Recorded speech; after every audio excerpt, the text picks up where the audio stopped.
Hi everybody, it's Carrie Williams, and in this video I want to talk with you about building norms for your classroom.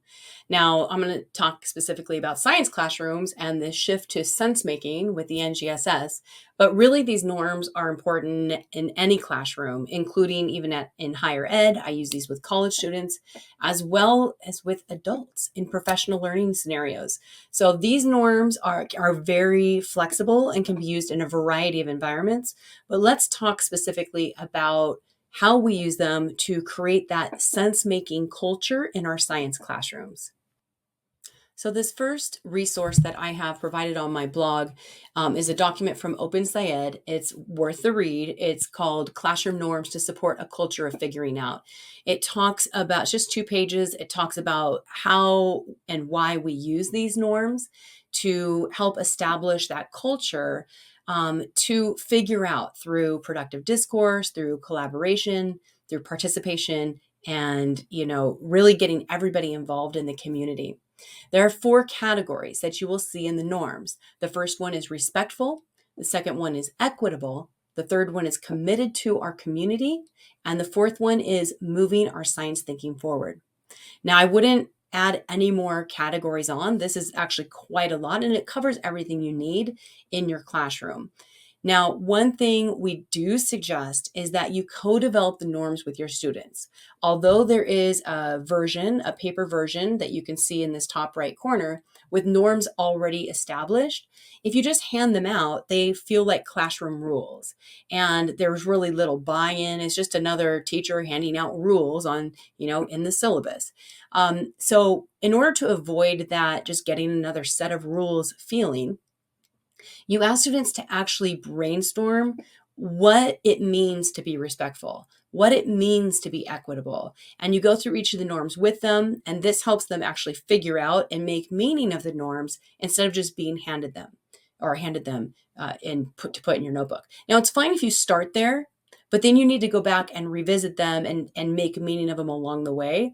But most of us like to co-develop these norms in our classroom in the very first week of school, and then we will revisit when lessons pop up where maybe you see a little disrespect happened in a lesson. You can say, what did we do really well in this lesson? Make sure you start with the well.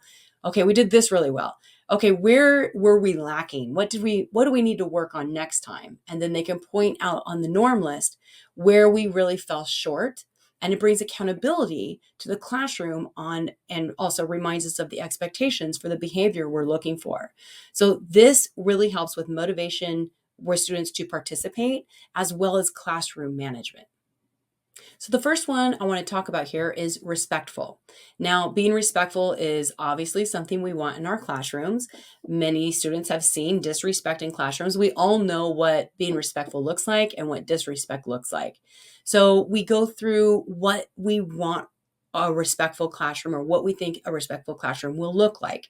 And here we have some bullet points, some suggestions from OpenSciEd, where we provide each other support and encouragement. We share our time to talk. We give people time to think and share.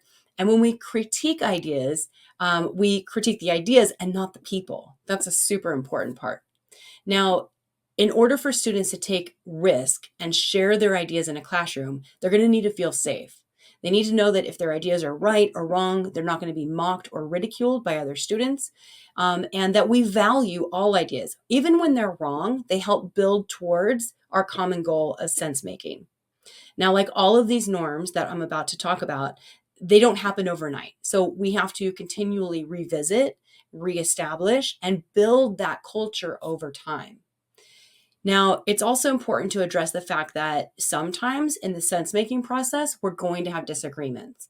And that's expected and valued in the sense making process. But how we do that needs to be modeled, and we need to talk it through. So, explicitly addressing those disagreements and how we communicate within those disagreements are really important to hit this being respectful in the classroom.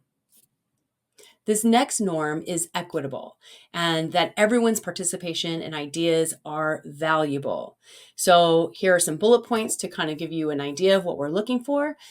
We monitor our own time spent talking. This is really to deal with those kids that always raise their hand, and we need to be aware of not always calling on the raised hands, because then one or just a few people's voices dominate the conversation. So if we ask students to monitor their own time spent talking, as well as teachers monitor their own time spent talking, we make sure we hear from more people. And we want to encourage voices that we have not heard from yet, and recognize that when people share ideas, even though they could be the same ideas, when they share them, they might share them differently. They might represent them differently. And that is also extremely valuable in helping us make sense of complex science ideas, because we come from different lenses and we have a lot of different funds of knowledge, and we need to value all of that as we make sense together. It's also important that you provide some scaffolds to help students who maybe are not ready to participate. They either don't have the science ideas to share formulated in their head, or they don't even know how to start. So I talked a little bit about this in the Facilitating Productive Discourse video. If you want to check that out, you can provide sentence stems to help students provide a more equitable playing field so they have a place to start, as well as it's fine if a student wants to build off someone's ideas or share someone else's ideas, because they might not be confident in their own idea or even know what to say. So as long as they give credit to that person and then restate those ideas, they're building understanding and they're valuing someone else's contribution. And so it's a win-win. So those are a few ways to make it equitable and have everyone's voice be heard. Now, it's not necessary that every discussion you have, that every student talks. Now, I also talked about this in that last video. Think, Pair, Share is awesome because you can get everybody talking and then just share out one person per group. Or you have small groups, they all talk and you just one person shares out, makes it much more equitable. But it's not necessary that every single classroom discussion, every single person talks, but do keep that in the forefront of your mind. How can I get everybody to share ideas, at least to a partner, if not to the whole class? This last norm, moving our science thinking forward, is very central to a sense-making classroom. Because we share ideas and we build on each other's ideas in this type of classroom, it's really the why of why we're sense-making. It's so we can move our science thinking forward. Now, in a traditional classroom, we like accurate answers.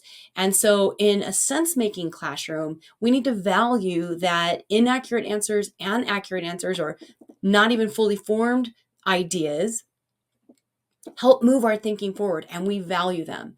We do, however, ask students to support their ideas with evidence, especially after we've done an investigation or we've obtained some information from research. Can you provide some evidence from that idea? And you can ask others to provide evidence. And when sound evidence is provided, we can change our minds. We can revise our thinking. And this is probably what I think is one of the best life skills you can develop in a student, is that it is perfectly fine to change your mind once sound evidence is presented. And this would really help society as a whole if we all use this mindset that it's fine to change our minds and revise our thinking. This is normal in science. So now I want to take a moment to pull a few posts off Twitter and thank the NGSS learning community out there that has been contributing to sharing their ideas on how they've done this in their own classroom. Here we have Trish, and she is sharing the norms that they made in their classroom, that the students co-developed. And I love how she says, these norms are unapologetically ours. I love that, because this is where students get the buy-in. They are their norms, and now they hold other people accountable. We have a norm we made about this, so I don't think that, they have evidence of why that norm was not hit in that last lesson. So thank you, Trish, for sharing this and your unapologetic norms that you created in your class. Here we have Gretchen Brinza. If I obviously have shared her work before, here are some norms. Notice that each class she teaches has a different set of norms because they all made them on their own. Now, I have used Jamboard as a digital version of this. And so you just divide the Jamboard into 4 quadrants. You can see we have the norms listed here in 4 different sections on the paper. Either one works, although it is nice to put the norms up on the board as a reference, as a public reference. So you're not having to pull them up on Jamboard as a digital link. So posting them up on the wall where they can see them every day where they walk in is probably a great way to go about it. Here we have another post from Gretchen. It's over a year later, so a different group of kids. But what she did here is she had students share out what the norms look like, and then they had to discuss challenging scenarios because, of course, she says they've already happened. We all have challenging scenarios in our classrooms. I mean, come on, teaching is a hard job, and we have hard scenarios in our classrooms every day. So pick a few, put those scenarios into a slideshow, and then have students discuss how our norms can either help us handle that or how the norms will be used and played out if we have a similar situation, or have students come up with situations where they saw disrespect or someone not committed to the learning community, and then how we will deal with that in our own classroom. So thank you, Gretchen. She always provides amazing stuff on Twitter. This next one comes from Sarah, and she says, how are we doing with our norms? Now, this is actually was done with teachers. And so the teachers made their norms on these 4 different categories. And you can see the sticky notes. I'm not sure exactly if it's what the green and the pink mean, but it means that they've either they did well on one of them, or they need more work on another. So that's usually what we do with these norms. Okay, what did we do really well in this lesson? Okay, where did we fall short? And then you might take that norm and that be the focus for your next lesson or next learning activity. So thanks, Sarah, for sharing this strategy.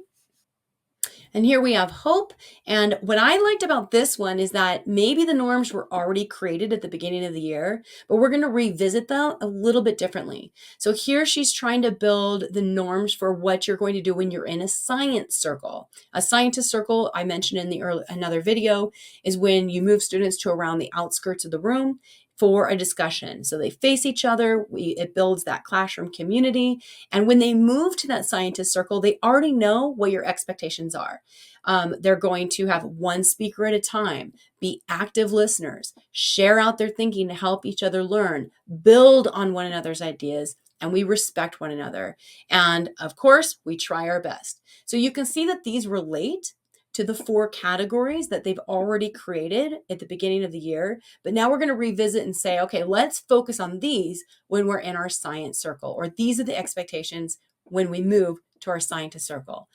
I just want to say thank you to all of these teachers and educators, as well as everyone else who uses their professional learning networks in social media to help support one another, encourage one another, because we are also making sense of how to transition to the NGSS, and in a respectful way, we can support each other in these social media environments. So thanks everybody, and good luck establishing and revisiting your norms.